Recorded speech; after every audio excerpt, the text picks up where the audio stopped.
Mimi pia nataka nishukuru vijana wale ambao wanafanya kazi hii ya kusafisha na kuchunga miti. Naambiwa kuna vijana 450 ambao wanashiriki katika kazi hii.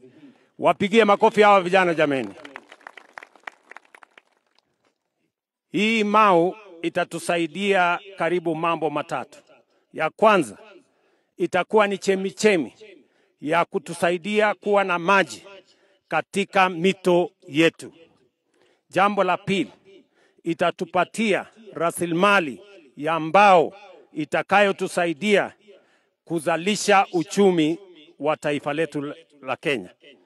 Na pia tuko na mambo ya livelihoods ambazo wale wanaishi karibu na hizi misitu pia watafaidika, ili tuhakikisha kwamba kuna uhusiano mzuri kati ya wananchi na misitu, kusiwe na fujo.